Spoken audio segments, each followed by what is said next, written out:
আসসালামু আলাইকুম ভিউয়ার্স, আশা করি সবাই ভালো আছেন, সুস্থ আছেন। উইন্ডোজ 10 এর আপডেট অফ করে দিয়েছে, অর্থাৎ সিকিউরিটি আপডেটটি আর কাজ করবে না। মানে আপনাকে উইন্ডোজ 10 এর জন্য সিকিউরিটি দিবে না। মাইক্রোসফট এটা বন্ধ করে দিয়েছে, উইন্ডোজ 11 ইনস্টলের রিকমেন্ড করেছে। তো উইন্ডোজ 10 থেকে সরাসরি যদি উইন্ডোজ 11 আপডেট করতে চান উইদাউট ইনস্টলেশন, মানে আপনি পেন ড্রাইভ বা ডিভিডি রোম দিয়ে ইনস্টল না করে উইন্ডোজ 10 এ আছেন, উইন্ডোজ 10 থেকে উইন্ডোজ 11 25H2 তে আপডেট যদি করতে চান, সেই ক্ষেত্রে এই ভিডিওটি আপনার জন্য উপকারী হবে। কিভাবে করতে হয় খুবই সহজ ওয়ে, তো সাথে থাকবেন।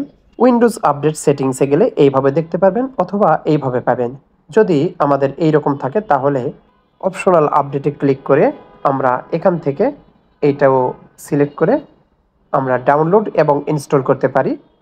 আবার আমরা যদি ব্যাক করে যাই, ব্যাক করে গিয়ে এখান থেকে আমরা সরাসরি ডাউনলোড অ্যান্ড ইনস্টলে ক্লিক করে এখান থেকেও আমরা আপডেট করতে পারবো।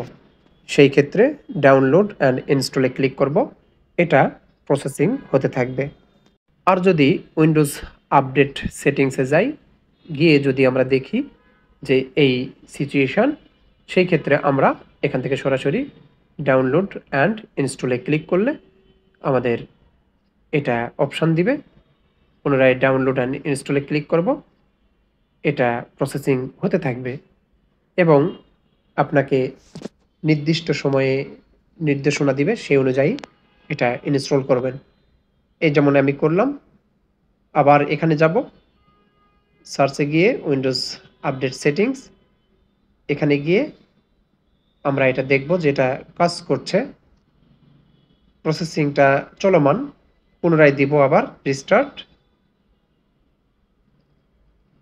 এই যে রিস্টার্ট দেওয়ার পরে এটা অন হওয়ার পরে রেজাল্টটা দেখাচ্ছি। তো আশা করি এভাবে উইন্ডোজ 10 থেকে উইন্ডোজ 11 আপনারা উন্নীত করতে পারবেন আপনার পিসিকে উইদাউট আদার ডিভাইস। কোনো ডিভাইস লাগবে না, পেন ড্রাইভ লাগবে না।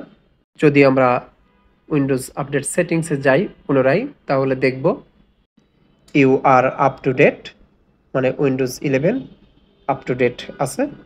তো আশা করি ভিডিওটি আপনাদের উপকারে আসবে। ভিডিওটি যদি ভালো লাগে তাহলে অবশ্যই লাইক, কমেন্ট, শেয়ার করবেন আর সাবস্ক্রাইব করে সাথে থাকবেন। আসসালামু আলাইকুম।